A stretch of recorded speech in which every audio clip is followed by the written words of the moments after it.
How to deal with your overthinking. এই চ্যালেঞ্জটা আপনাদের লাইফে কখনো আসতে পারে যে আপনি খুব বেশি চিন্তায় মগ্ন আছেন বা সামান্য কিছু একটা লাইফে হয়েছে একদিন, সেটা নিয়ে পুরো দিনটা আপনার নষ্ট হয়ে গেছে। তো এইভাবে আপনি যদি ওভার থিঙ্কিং করেন, সেটা থেকে কীভাবে নিজেকে বাঁচাবেন? তো first way is that understand that you are thinking more. Overthinking হচ্ছে সেটা বোঝা, ঠিক আছে?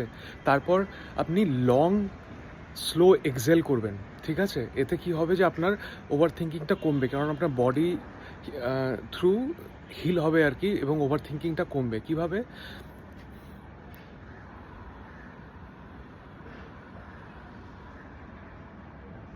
লাইক দিস লং এক্সেল, মানে যতটা আপনি ইনহেল করছেন তার থেকে বেশি এক্সেল করবেন।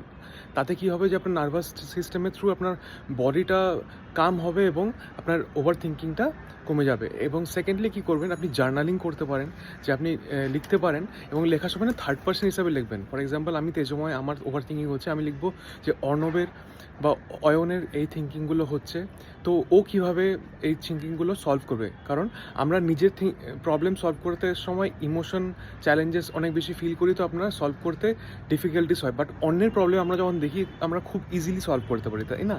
তো সেই জন্য অন্যের প্রবলেম হিসাবেই ওটা লিখবেন, যে আপনার জার্নালিং করার সময় মানে নোট কপিতে লিখবেন, লিখে দেখবেন অটোমেটিক আপনার ব্রেন আপনাকে সলিউশন দিয়ে দিতে পারবে ওই জার্নালিং করার সময়। And third option, if it is also not possible, মানে এগুলো থ্রু যদি সলিউশন না পান, তারপর আরেকটা সলিউশন আছে যে আপনার কোনো খুব ক্লোজ ফ্রেন্ড বা আপনার partner who you trust with, তাকে আপনি শেয়ার করতে পারেন, এবং সে যখনই শেয়ার করবেন আপনার মনটা একটু হালকা হবে।